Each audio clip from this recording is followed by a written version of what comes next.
tiers, and you have to be mindful of them. So I classify them as lazy loyals, limited loyals, and lucrative loyals.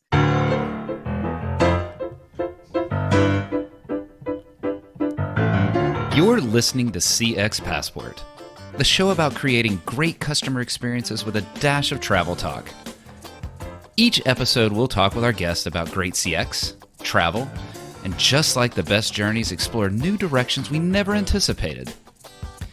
I'm your host, Rick Denton. I believe the best meals are served outside and require a passport. Let's get going. Hey there, CX Passport travelers. Welcome back to another great guest. Now, today's guest comes to us from a winter day in the greater Boston area. I love Boston, but man, this Texan cannot handle those winters. Our guest had even told me that there was a beautiful sunset happening now, but the temperature not so beautiful. So it further reinforced, oh my goodness, I'm glad to be in Texas. Boston, though, is a wonderful place. Joining us today from that wonderful Boston area place is Ali Cudby, the co-founder and CEO of Alignmint Growth Strategies. Ali's mission is crystal clear: to help companies architect a better customer experience through clear, consistent processes. As the driving force behind Alignmint Growth Strategies, Ali believes that customer experience is not just a department, it's cross-functional. Guiding companies to transform their customer loyalty, Ali drives this movement with her #1 best-selling book, Keep Your Customers. Today, she's here to share insights that will make your customers not just spend more, but become vocal advocates for your brand. Ali's expertise spans across industries, from subscription-based businesses to retail, financial services, manufacturing, and beyond, which helps inform this wide spectrum of customer loyalty needs. If you're ready to unlock the secrets of customer loyalty and grow your business without the constant grind of new customer acquisition, you're in the right place. Let's get this trip started. Ali, welcome to CX Passport. Thank you so much. I am so glad to be on this journey with you. Let's have a good little trip here. The boarding door is closed and we are now pushing back and about to take off. Let's start off with loyalty in general. Why did loyalty stand out to you as a focus? What got you started in that loyalty path? So I graduated from business school and ended up going to the New York Times Company right out of school. I joined their corporate strategic planning group, which is kind of like an internal consulting group for the company, not just the newspaper, but the company as a whole. And we had different projects that we would be staffed on, and I got staffed on a call center project. And at the time, that was considered to be a real bummer. People were coming up to me and saying like, oh my gosh, I'm so we're sorry. Ali. Yeah, exactly. Exactly. Condolences. And it was actually really fascinating because you think about the New York Times Company, this great global brand. And it was right at a time when in the evolution of the internet, you know, when a customer went from being a paper subscriber to a digital subscriber, at that point they were going from being profitable to unprofitable. And we were having a lot of experiences where people were calling into the call center and then saying, you know what, I'm just going to become a digital subscriber. And my job was to figure out why and how do we fix it. Well, long story short, we were not really giving our internal team, our employees, an experience that made them want to deliver a great customer experience to our readers.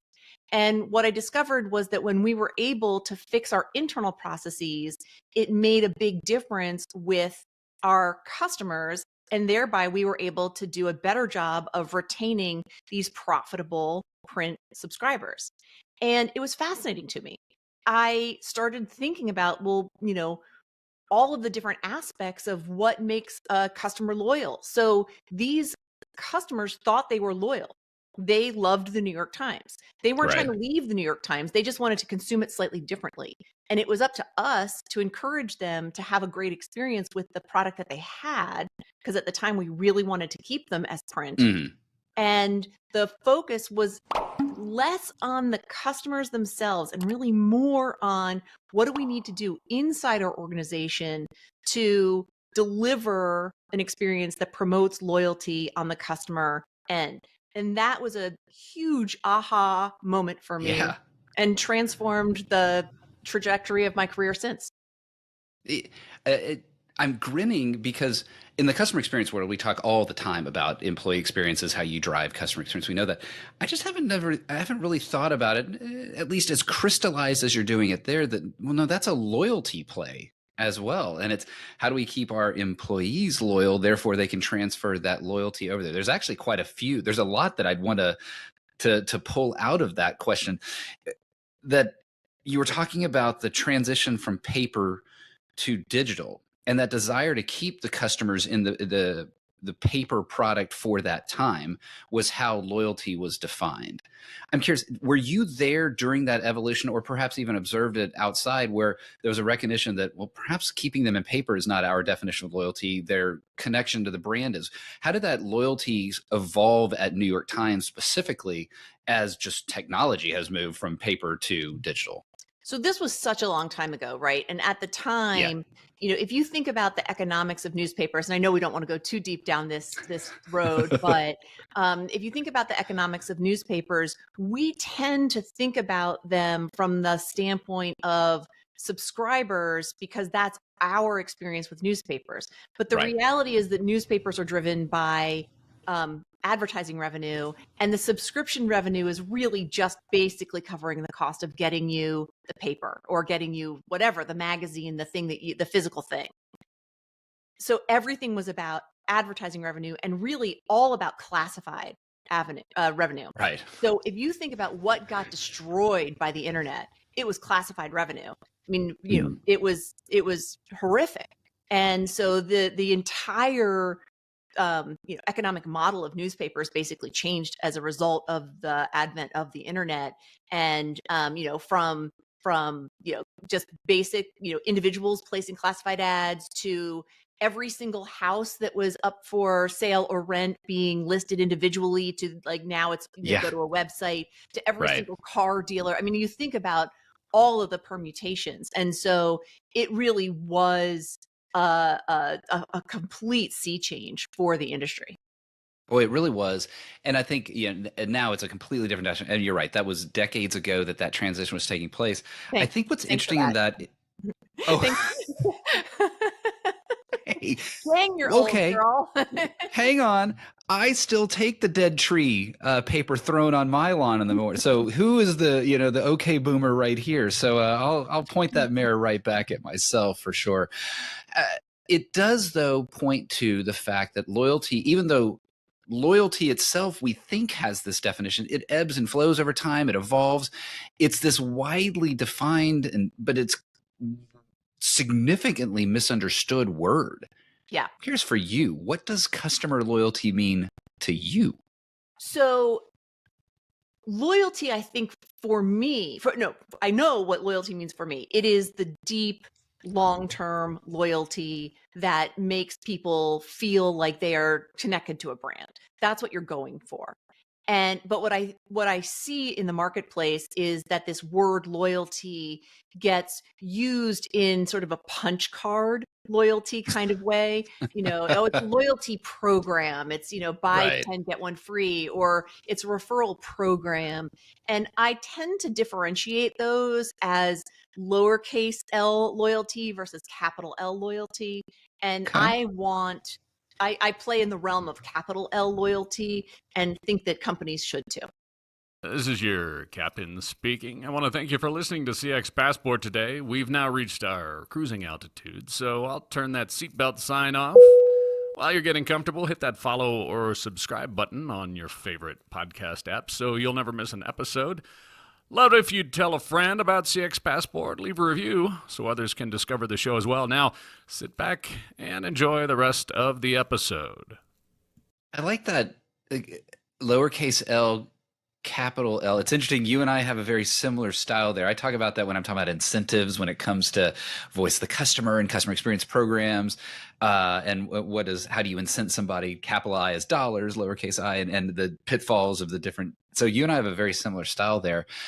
There's something that I noticed in your book, and it talks about in that definition these 3 tiers of loyalty. So we have that definition. You've got your capital, you've got your lowercase, but you've also got these 3 tiers of loyalty. And I'm curious, could you help amplify that a bit? Are we talking about just different styles of loyalty, or are these tiers that a company might want to grow through? And if it's the growth, how does a company grow through those tiers? So there's lots of customers that never get to the threshold of loyalty to begin with, right? And there's some statistics about what percentage of your customers actually only buy once from you and then never come back, and it's remarkably high. Mm. But once you get to this threshold of a loyal customer, somebody who is buying from you repeatedly, there really are these 3 tiers, and you have to be mindful of them. So I classify them as lazy loyals, limited loyals, and lucrative loyals. So the lazy loyal is a customer who is going to buy from you over and over again, but they really are just buying out of convenience. And a great way to think about that is the coffee street on the corner of your, office. And Mm-hmm. you may go to that coffee shop religiously 5 days a week and buy your coffee and bagel or whatever. And the minute your job changes and you go to a new office, you're not going to go back to that coffee shop again. And so Yeah. it really was predictable revenue for a period of time, but you don't actually have any connection to the business. They just happen to be there selling the good stuff when you needed it in the morning. Right. Right. Kind of a convenience factor, if you will. 100%. Yeah. Okay. So if you think about that customer as a loyal customer and you start to, want to understand them better and you do marketing programs around them, you can be really barking up the wrong tree. So you have to be able to know, okay, that's a good customer. We want to treat them well, but they're not the ones we want to base our growth processes on and our plans around. So then you have the limited loyal. The limited loyal is somebody who does feel a sense of loyalty to you to a point. And so the one that I sort of use as an example of a limited loyal is a mileage or a travel program with an airline or a hotel or something like that, right? So right now, Delta's my airline. I prefer Delta. I try and use Delta. They have just recently completely changed their whatever it's called, Sky Miles program. And so now I'm looking again and saying like, okay, well, am I still a Delta girl? Is that still going to be my airline of choice? So when they are my airline of choice, I go out of my way to fly with Delta because it is beneficial to me. But as soon as they do something as a business that makes it not so beneficial to me, they've lost my loyalty or at least made me reevaluate it. Yeah. Now you can upgrade somebody from being a limited loyal to a lucrative loyal. It's not a, forever designation. But for right now, they've got you to a point. But what businesses really want are those lucrative loyals. Those are the customers that feel invested in what you do. They want you to succeed. They want to give you feedback so you can get better. And they're going to not just stay with you for the long term. They're going to tell their friends about their positive experiences. They're actually going to recruit their friends to your company. They're not just going to say like, oh, you should go to such and such company. They're going to drag you down the street and say, you've got to meet my friend Bob because Bob is doing something awesome. Those are the lucrative loyals. And that's what you aspire to in your business. And what I like, as you were doing that, I'm thinking about, okay, yes, I'm that for that brand. I'm that for that brand. I'm that for that brand. Like right now, we're recording this on a product Riverside, and I feel that I'm in that lucrative loyal. They may not be getting a ton of revenue out of me. It's a paid service, but I do that. I offer them feedback. I'm in their Facebook community groups. I want this product to succeed because I feel that not only is this a product for me, I need this. It's part of how this podcast gets created. And if it's great, then the podcast can be great. And I'm interwoven with that. Limited is absolutely my relationship with certain airlines, and a lot of times lazy has been sort of that because I live in a city that has 2 airlines that dominate the area, and so the lazy is, well, I kind of like the nonstop, so I don't know where that sits in lazy or limited, right? If they got rid of the nonstop, I'm probably not flying them, and so it's real easy to align with those. let's go back to there was a question that I kind of double questioned you. I want to go back to it. Is it important for a company to try to migrate people through those tiers, or is it better for a company to identify those tiers so that they can focus their energies where they need to focus their energies? When you are able to give a great customer experience, you can migrate people through the tiers. But if you think about what that lazy loyal looks like, Yeah. there's not that much you can do. So you treat them well, you give them a really great experience. Maybe they're going to give you some word of mouth value. But if you think about that coffee shop example, if your office moves across town, I don't care how good that Yeah. experience was, how likely are you to actually go back across town to get your morning coffee before work? Not It's not very likely. Right. So it's really a matter of picking your battles. Now, moving people from limited to lucrative, that is much more within your power, and that's something that you want to be working on. Okay, and that I can see that, because again, the brain immediately went to, and it almost hurts my heart. There was a restaurant that my wife and I loved when we lived in a certain area. I would have thought that we were lucrative loyals, but the moment that we moved, well, we're not driving 20 minutes to go to that restaurant. There's other Italian places, and so I guess in the end, I was a lazy loyal, and I thought. I want to ask you about something, because you talk about kind of moving through the tiers, and a lot of that is experience based. There's so many other factors, but a lot of it is this delivery of great experience. And there's a show that is, I guess you'd say, currently on Bear. I've wrapped it up, but I've loved it. It's Bear. And it's this show on Hulu that shows the stunning complexity of operating a restaurant. There's so much more to the show. It's beautifully shot, the great music, the storylines, the characters are all beautiful. But just focusing on the restaurant part of it, there was a great episode near the end of season 2, and there's no spoilers here, but it brilliantly shows this weaving between the front of house, which is the dining room, and the back of house was the kitchen, and the chaos of the kitchen and the elegance of the front of house. And yet it all weaves together with the difference of style and mood into one great experience for the customer, the diner. That's true of experience delivery in general. I'm curious, how do you use this idea of front and back of house to build that customer loyalty we talked about earlier? Well, I love that you use this example, because I actually talk about front of house and back of house all the time. So I usually talk about it in terms of Top Chef. I actually haven't seen season 2 of The Bear yet, which I'm dying to. I hear this episode is going to fit right into, I think, your front of house, back of house for sure. Right. So, everybody has probably eaten at a restaurant, and so they can sort of get the idea. When you're in the dining room, you're having this experience, and it needs to be good, but the way that it's good is not just based on how good the wait staff is, or how good the person who greets you is, or any of those things. It's really based also on what happens behind the scenes.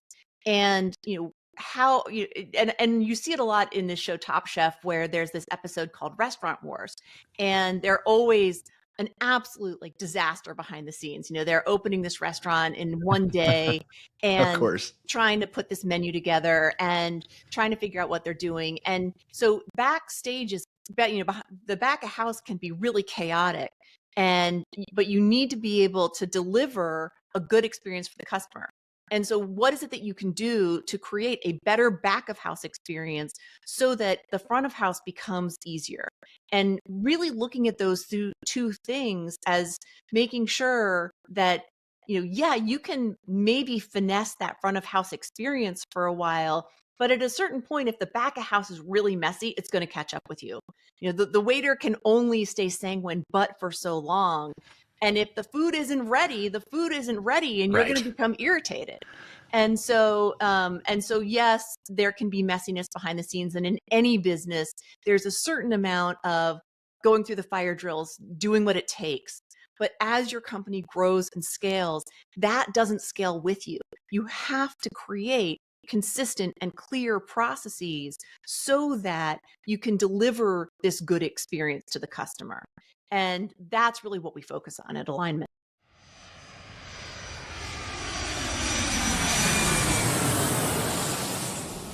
Allie, little change of pace here, although I'm still thinking about your front of house, back of house from Bear, and front of house, back of house from Top Chef. One of the things about travel and you're in Boston, I'm in Texas, and it's only about a 4-hour flight, but it still can be nice, and there can be a lot of disruptions, and it can be nice to, have a little lounge visit there, a little first class lounge visit, either at DFW or at Logan. And I think the best lounges are perhaps those that do that, where you're out there in the front and it just feels nice and you feel relaxed. Who knows what heck chaos is going back behind there. It may have been difficult for the staff to get through employees or airport security, or how do you staff it, or how do you provide the materials that allow the lounge to be what it is, but it can be relaxing. And so that's what I want to invite you to do here. Who knows what's stirring behind back of house, but front of house here in the first class lounge. I hope that you enjoy this. Let's stop down, have a little fun here, and we can move quickly, but we can have a little bit of fun here. What is a dream travel location from your past?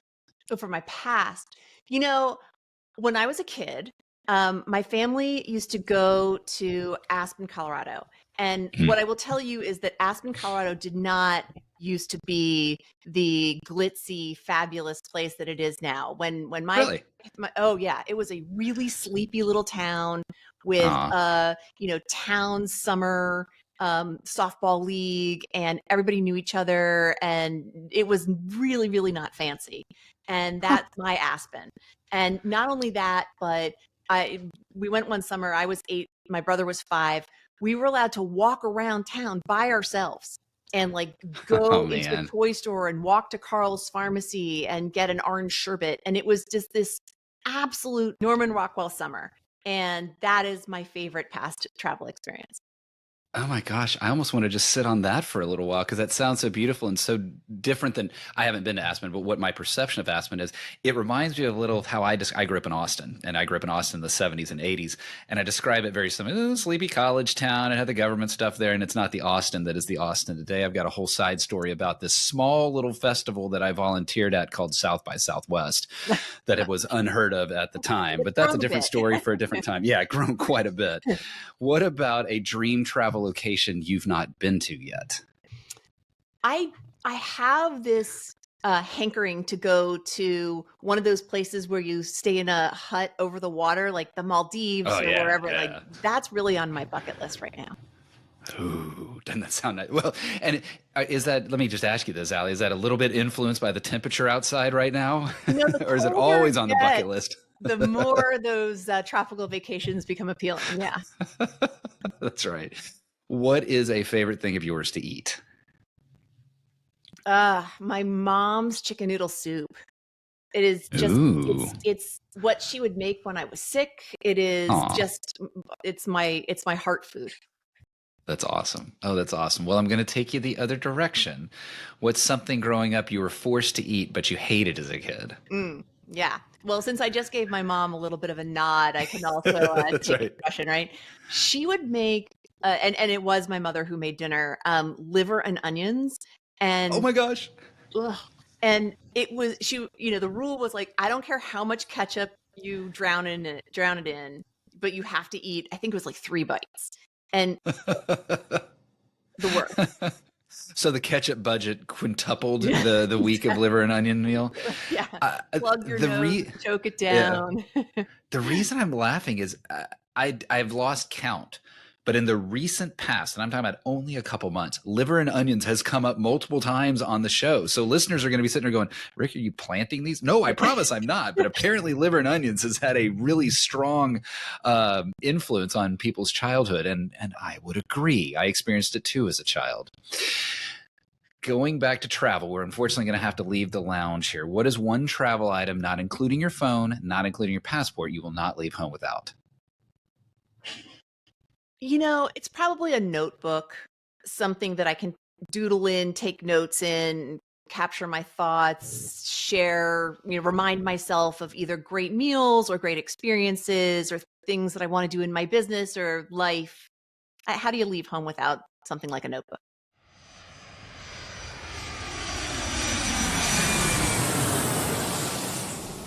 Allie, as we were going into the first class lounge, you mentioned that this was a particular focus and approach for Alignmint. But I think listeners, viewers will have already seen this, but listeners may not have seen this. Alignmint is actually spelled Alignmint.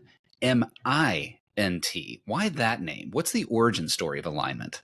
So when I was thinking about how to name my company, I talked to a lot of customers and said, what is it that inspires you? And the word alignment as a challenge that businesses were trying to overcome came up a lot. So that's where the Mm. alignment sort of started. But then when we played around with it, well, let's talk about mint, because what does mint do? When you plant mint, it grows like crazy. And when something is Oh, awesome, it's in mint condition. And when you make a lot of money, you make a mint. And so that is where the okay. alignment came from. So it's very intentional. I like that. Oh, that's okay. I actually did not know that. That's kind of fun to know that. Um, huh. And all the different flavors, flavors of mint. You've broken my synapses there for a bit. That's a lot of fun. So the work that Alignment does is so heavily loyalty based, and loyalty, like customer experience work, gets distilled, or if over distilled is a word, it applies here into numbers. Listeners have heard me rant about scoreboards and dashboards instead of actually understanding the customer, all that. So the reality is, we're talking about humans. You can crunch the numbers all you want. Ultimately, this is dealing with people. So how can companies avoid that numbers trap, especially in the loyalty space, and stay focused on the human? It truly does boil down to making people feel seen, heard, and valued. Mm, People's decisions to buy again, people's decisions to talk positively about you in the marketplace, or, negatively about you in the marketplace. right. So I talk about it in my book, Keep Your Customers. I talk about it as that balance between heart and smart. You have to be able to dig into how people are feeling and connect with them as humans and build trust and build relationships. And that is a very people oriented engagement.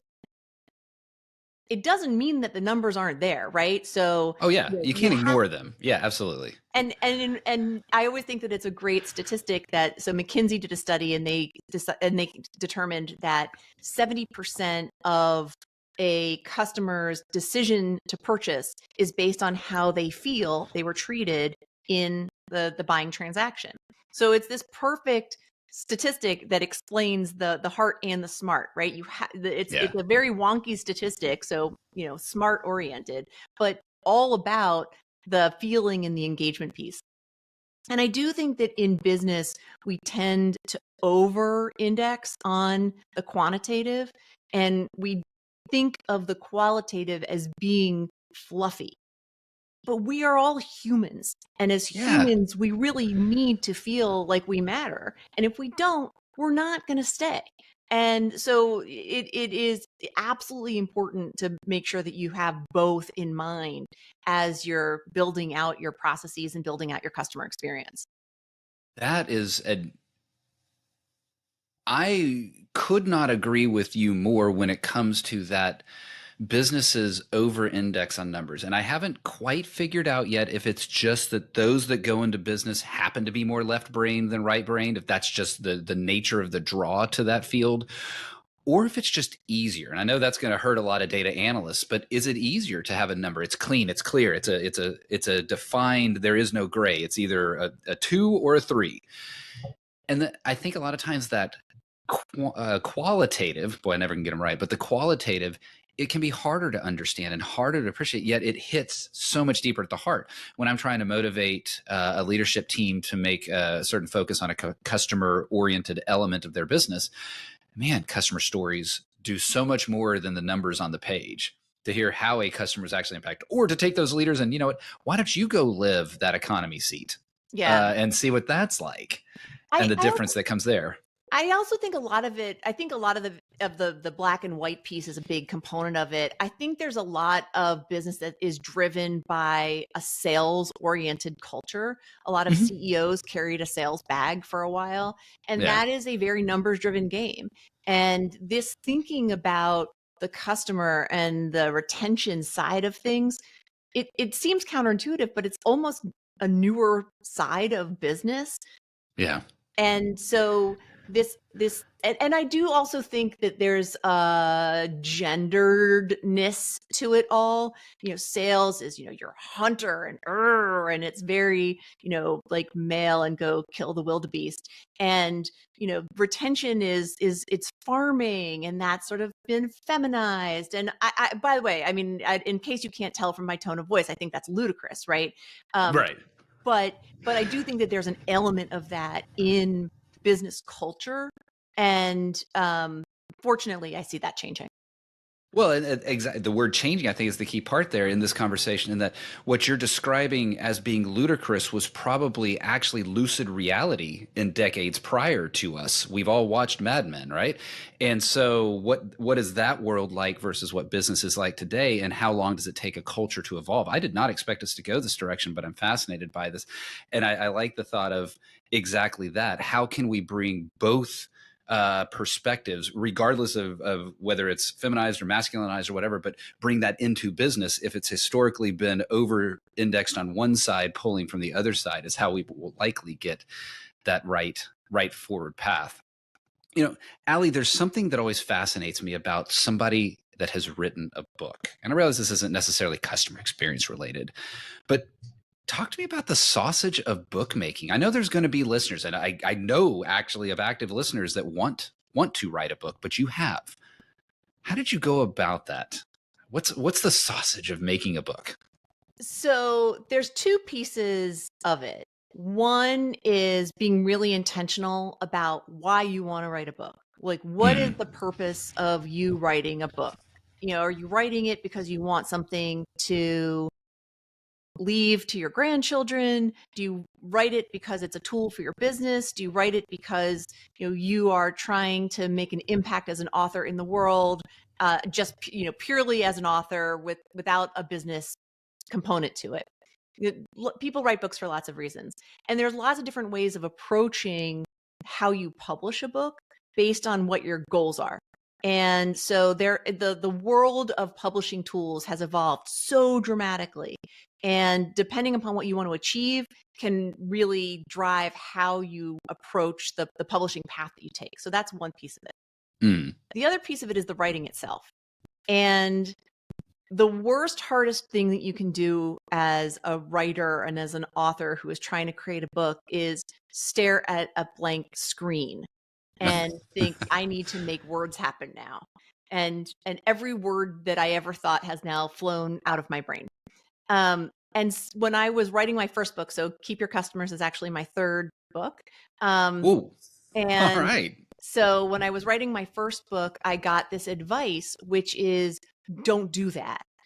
Instead of typing out your first draft, actually do a bunch of outlining, think about exactly what you want to say, and dictate it, and then transcribe that. So you're never actually dealing with a blank screen. And, you are always starting with a really messy first draft, but editing something that is on the page is infinitely easier than starting with nothing. I have to imagine, first of all, yes, that makes so much sense. Stand up, walk around, talk it into existence. I have to imagine there's a lot of energy that comes from that as well, that probably finds its way even into the words that are chosen, and just the vibrancy of the book itself by going at that method rather than fingers on keyboard style. Yeah, and I think that there's something like when you're writing, especially today's world where you're writing on a computer screen and it all looks perfect on the screen. It's not like when we were writing longhand on paper and scratching things out, right? Yes. So it's a lot harder to edit yourself. And so then you're kind of editing while you're writing, and you're doing all these different things, but it's harder to take that holistic view. Speaking the book takes you out of that, and it puts you in a slightly different mindset so that you're just going. And it's a lot of, the transcript is a disaster. Like, it's all the ums and the wait, scratch that's and all that. Right. Let me do that again. But that's okay. It's a lot easier to edit that. Oh, I like that. I've got, Allie, I promise, I've got a dozen other questions that I want to ask you about loyalty and the like, but we're out of time here. And I kind of like ending on the book because even if you aren't writing a book, I think there's some truth to that of we have spent so much time in front of our screens that the idea of just getting away from the screen and just talking your ideas into their existence. There's so much value in that, whether it's a book, whether it's a blog, whether it's the notes for a podcast coming up. You may find me now starting to wander around my office here as I start to prepare for episodes in the future. Allie, thanks so much for that. Thank you for walking us through the perspective on loyalty, especially those three tiers, that lazy, that limited, that lucrative. It's real easy to mentally align myself. I know which brand I fit on all of those. And I think a company on the flip side can then start to think of the customers that way. Front of house, back of house. And then, and I love that origin story that you've got. That was a lot of fun there. Allie, if folks want to get to know more about you, your origin story, your perspectives on loyalty, how they can get to grow their revenue and keep their customers, as your book says, how can they do that? Well, you can come to my website, which is alignmintforgrowth.com, or find me on LinkedIn. And if you come find me on LinkedIn, please remind me that you came from Rick, because I get a lot of solicitations on LinkedIn. And if I know that you've come to me based on hearing me on this podcast, then I will of course accept your connection, and I would love to. So those are probably the best two places. And then if you're looking at the book, there's a website, keepyourcustomersbook.com, but really the book is sold wherever books are sold. Awesome. I will get all that in the show notes. And I love the fact that just listening to CX Passport may be the secret key to unlock access to Allie. I love that. How much fun is that? Allie, it's been a fun episode with you today. I've really enjoyed it. Try to stay warm there in Boston. And thank you for being on CX Passport.